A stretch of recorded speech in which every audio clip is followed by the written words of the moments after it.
meninggal karena matanya ditusuk kayu sama orang jahat. Makanya itulah matanya bolong. Nah, kenapa dia balik badan? Karena dia merasa malu ngeliatin mukanya sama kamu, karena kamu bisa ngeliat dia. Nah, kalau si pocong di tempat jemur itu, Wak, kata si Lukan, dia ini meninggal karena ya udah memang udah tua aja. Tapi dia ini masih bergentayangan karena dia ini tewas dengan meninggalkan hutang di dunia. Jadi tahu semua para penghuni kosan di sana itu sama si Ana. Dan meskipun para penghuni lainnya suka iseng sama si Ana, Wak, tapi untungnya mereka ini yang nggak jahat. Jadi Ana tetap bisa dengan nyaman tinggal di kos itu. Ya cuma iseng aja lah gitu. Oh, kau bohong kok selama ini ya. Pura-pura nggak tahu kok, padahal aku bisa nengok kami. Udah cuma sekedar itu aja. Dan ditambah lagi gara-gara apa? Gara-gara keberadaan Lukan yang selalu menjaga si Ana ini. Karena bahkan, Wak, kalau ada sosok-sosok jahat dari luar kosan ya, kecuali pocong sama kuntilanak itu datang ke kosan, mau datang nih ke kosannya si Ana, langsung diusir sama si Lukan. Pernah juga tuh ada miske lain di luar kos yang memang kerjanya nangis saja terus tiap malam. Nah, dia sampai bikin aku nggak bisa tidur. Dan kalian tahu, Lukan itulah yang nyuruh miske itu, udah kau diam, soalnya si Ana mau istirahat. Baik kan Lukan, sweet. Dan Lukan ini juga sering kali, Wak, bangunin si Ana ini buat sholat subuh, ngajarin resep masakan khas Belanda, dan ngajarin materi pelajaran sekolah. Kan memang dia pintar kan, Wak. Dan juga dia ini selalu memberikan perhatian sama si Ana. Waktu itu Ana ini juga lagi maunya mulai PKL nih, Wak. Karena pada saat itu masih pandemi juga, PKL ini kan dilaksanakan jadi online kan. Nah, gara-gara itulah Ana ini kayak sibuk kali, jadi kayak nggak sempat makan. Kerjaan dia tiap hari depan komputer aja terus. Nah, karena kasihan dia ngelihat Ana yang terus terporsir sama tugas-tugas PKL, akhirnya Lukan inilah yang selalu ngingetin, Ana makan dulu, nanti mah kamu kambuh. Itu terus, Wak. Perhatian kali Lukan nih sama siapa? Sama si Ana. Sampai akhirnya nggak kerasa Ana pun naik kelas, Wak. Udah kelas 3 SMK dia. Nah, pas si Ana nih udah kelas 3 SMA, sekolahnya pun udah mulai offline, Wak. Udah bisa tatap muka. Berangkatlah si Ana nih ke sekolah. Nah, pas pulang, Wak, dia selalu disambut sama Lukan di depan kosan. Dan kedekatan mereka pun terus berlanjut sampai akhirnya pada suatu hari Lukan ini mengakui sesuatu yang membuat si Ana tercengang-cengang. Bisa kalian tebak apa kan yang mau diakuinya itu? Iya betul, Lukan ini pun menyatakan perasaannya kepada Ana. Dia bilang, Ana, sebenarnya aku sudah lama menyimpan perasaan suka terhadapmu. Aku tahu kalau kita tidak mungkin bersama. Tapi apakah aku boleh berada di sampingmu untuk selamanya? Aku ingin menjagamu. Itu kata Lukan, Wak. Dengar ucapan si Lukan tuh ya kaget si Ana ini. Aduh, ngapa dia ngomong kayak gini nih? Dia nggak nyangka, Wak, kalau selama ini ternyata Lukan itu menyimpan perasaan suka sama dia. Walaupun pengakuan Lukan ini bikin dia shock, Wak, ya, tapi ternyata diam-diam si Ana ini juga senang mendengar hal itu. Kenapa dia senang?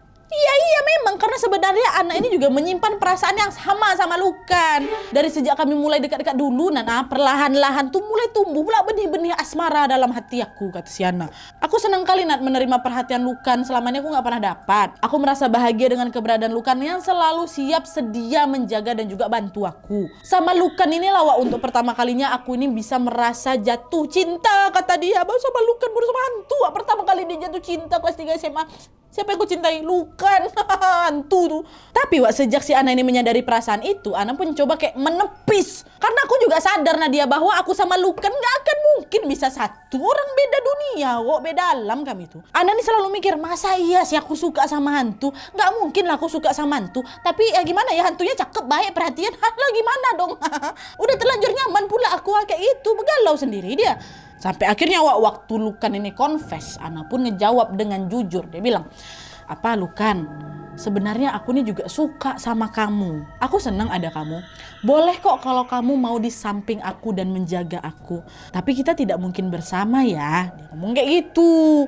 Di sini sebenarnya Ana nggak cerita secara detail hubungan mereka ini gimana, Wak. Apakah akhirnya betulan mereka ini pacaran kah? Atau cuman kayak TTM-an lah gitu.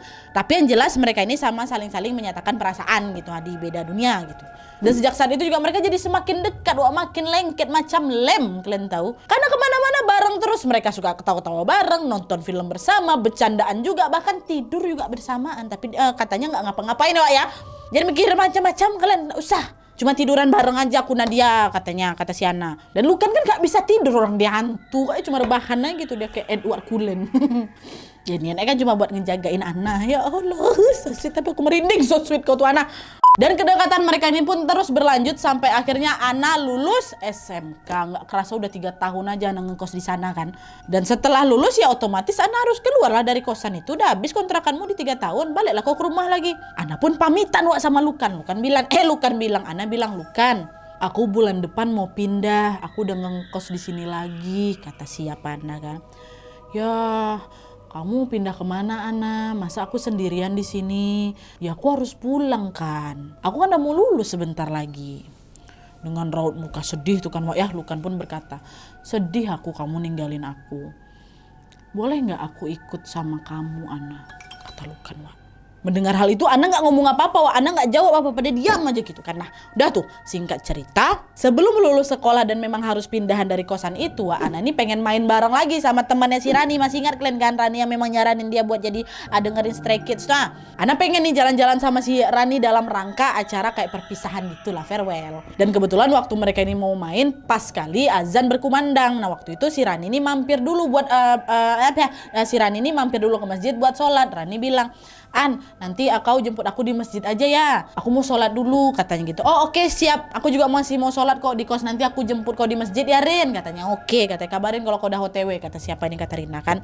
Dah lah tuh, selesai sholat, Ana pun langsung lah bergegas ke masjid buat ngejemput si Rani. Nah pas sudah nyampe di masjid itu, Ana secara kebetulan ketemu sama seorang ustadz. Nah waktu itu entah kenapa, waktu Pak Ustadz ini ngelihat si Ana, tiba-tiba aja Pak Ustadz ini ngomong, Dok, maaf ya, aura kamu kok gelap kali. Kamu gak kenapa-napa, Dok, kata Ustadz. Tentu ya kaget si Ana dengar ucapan Ustadz tuh kan. Maaf Pak Ustadz, maksudnya gimana ya? Aura apa? Aura saya gelap. Iya, Dok. Biasanya aura gelap seperti kamu ini karena pengaruh jin. Kamu ada sesuatu yang berkaitan sama hal-hal itu kah? Kata Ustadz. Mendengar pertanyaannya Pak Ustadz, Ana pun seketika langsung ingat sama siapa? Malukan lah. Apa jangan-jangan maksud Pak Ustadz ini Lukan ya? Gimana nih? Apa aku cerita aja sama Pak Ustadz soal Lukan nih? Cerita aja lah, takut pula aku kenapa-napa, gelap aura aku, kata dia kan. Akhirnya betul Wak, di situ Ana pun langsung memutuskan buat menceritakan semuanya sama Pak Ustadz soal dia bisa ngeliat makhluk tak kasat mata itu, pertemuannya dia sama si Lukan, bahkan tentang perasaan cinta dan kasih antara mereka diceritain juga sama Pak Ustadz. Wak, Pak Ustadz jadi sebenarnya gini, wah diceritain dari A sampai Z. Nah setelah mendengar penjelasannya Ana, Pak Ustadz langsung bilang, Dok, sepertinya jin yang sedang kamu ceritakan itu nggak mau kalau kamu punya hubungan dengan siapa-siapa. Dia cuma pengen kamu ya sama dia. Coba kamu ingat-ingat lagi, pernah nggak kamu dekat sama orang lain selain dia? Ya Allah Pak Ustadz. Iya loh, saya nggak pernah dekat sama laki-laki lain. Jangankan dekat, saya suka sama laki-laki pun nggak ada Pak. Dan selama ini juga gak ada yang mencoba ngedekatin saya Pak. Baru teringat siapa ini si Ana. Itulah kenapa itu pengaruh dari dia, Dok. Ini gak baik. Gak boleh kamu menjalani hubungan sama jin ini terus. Di situ pun Ana sempat terdiam Wak. Dia sadar kalau memang hubungan aku sama Lukan itu ya terlarang lah Nat. Aku tahu bahwa cepat atau lambat kedekatan aku ini memang harus disudahi. Kalaupun memang dilanjutkan tetap gak akan bisa bersatu. Dunia kami berbeda. Ya tapi gimana Nat, dia namanya juga udah terlanjur cinta. Aku sama dia pasti berat kali lah kan rasanya. Gak semudah itu untuk bisa melepaskan Nat, kata. Nah di tengah pergolakan hatinya itu Ana pun mencoba untuk apa Wak? Ikhlas akhirnya. Meskipun pedih kali di hati aku Wak. Dan dia pun ngomong lah sama Pak Ustadz, baiklah Pak, gimana cara saya untuk menyelesaikan semua ini? Pak Ustadz bilang, kamu bisa menjalani hubungan dengan jin itu karena kamu bisa melihat mereka, Dok. Apalagi kamu pernah ngobrol sama mereka dan bahkan nolongin mereka. Itulah kenapa mereka ini jadi tertarik sama kamu. Mata batin kamu Bapak tutup sebentar ya. Biar hal-hal kayak gini gak terjadi lagi. Gak usah bentar Pak, tutupin aja lah full. Tapi gimana caranya Pak? Insya Allah bisa dengan cara ruqyah, kata Bapak. Kalau kamu mau, kita mulai ruqyah hari ini. Nah, mendengar saran dari Pak Ustadz, awalnya Ana ini memang ragu. Kenapa? Karena Ana sadar kalau aku betul-betul menutup mata batin aku, nanti waktu aku pulang ke kos tuh ya aku gak bisa nengok Lukan lagi. Nah dia sedih hati aku tuh, gak bisa aku tengok wajah sosok yang aku cintai lagi. Nah, tapi lagi-lagi untungnya Ana ini kayak seperti tersadarkan lagi bahwa hubungan kau sama Lukan tuh salah. Dan Ana juga sadar Wak, meskipun cintaku ini makin hari makin besar sama si Lukan, aku juga ngerti, aku juga tahu kalau hubungan ini tetap dilanjutkan, kalau hubungan ini semakin jauh, bisa jadi akan terjadi terjadi hal-hal yang tidak diinginkan. Betul kan?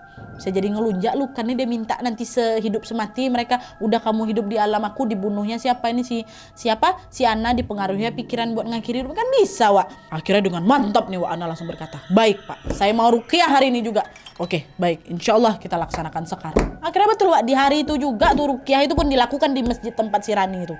Dan otomatis apa ya, rencana buat jalan-jalan sama si Rani pun batal lah. Tapi untungnya pula Rani ini bisa memahami kondisinya si Ana, dan ini selalu mendampingi Ana pada saat ruqyah itu dimulai sampai selesai. Dah ruqyah pun dimulai Wak. Nah kata Ana nih, pada saat ruqyah itu dimulai, badanku sakit kali ini, dia macam ditusuk-tusuk jarum berkali-kali. Dan waktu aku udah sadar, di masjid itu udah banyak kali orang ngelihat aku lagi ruqyah. Dan pada saat itu Ana langsung diberikan air Wak, yang memang sudah didoakan. Dan melihat Ana yang memang sudah mulai kecapean, hari itu pun Ana memutuskan untuk menginap di rumahnya si Rani. Nah besoknya Wak, waktu si Ana ini mau balik ke kosan, Pak Ustadz yang kemarin ngeruqyah si Ana ini tiba-tiba datang ke kosannya si Ana. Beliau bilang, Dok, maaf ya, Bapak nggak bisa ngusir makhluk itu seutuhnya, katanya. Loh kenapa Pak? Kemarin makhluk ini negosiasi sama Bapak. Kalau Bapak usir dia dari badan kamu, dia mengancam akan mempengaruhi kamu untuk mengambil nyawa kamu biar arwahmu bisa bareng dia selamanya. Jadi Bapak nggak bisa usir. Takut kamu nanti kenapa-napa. Dengan gantinya, mata batin kamu tetap saya tutup. Kamu nggak akan bisa lagi ngeliat dia. Aura gelap kamu udah hilang. Tapi dia bakal tetap ada di samping kamu buat jagain kamu. Itu kata Pak Ustadz. Gitu Pak. Ya udahlah nggak apa-apa. Kata siapa? Kata si Ana kan, makasih ya Pak bantuannya. Akhirnya Wak setelah itu Ana baliklah lagi ke kosan nih kan, nemenin si Rani. Nemenin si Rani, ditemanin sama Rani. Gak cuma sama Rani aja Wak, Pak Ustadz pun ikut. Takut nanti si Ana kenapa-napa kan. Di kos pun mereka langsung lah beres-beresin semua barang-barangnya si Ana. Di hari itu Ana memang mau langsung pindah dari kosan tuh Wak. Oh suara ini, kupikir apa? Kayak gitu. Dan pas si Ana nyampe di kosan ini lah Wak, Ana pun merasakan patah hati yang teramat sangat. Waktu pertama kali aku masuk kamar Nadia, si Lukan udah gak aku tengok lagi, gak nampak. Miski yang ada di kamar mandi udah gak ada lagi. Pocong yang ada di tempat jemuran udah gak bisa aku tengok. Dan di dalam hati aku tuh aku langsung merasa sangat-sangat kehilangan. Sambil beberes-beres dengan sembunyi-sembunyi, Ana tuh nangis Wak. Aku tahan tangisan aku tuh nak berani sama Pak Ustadz gak denger.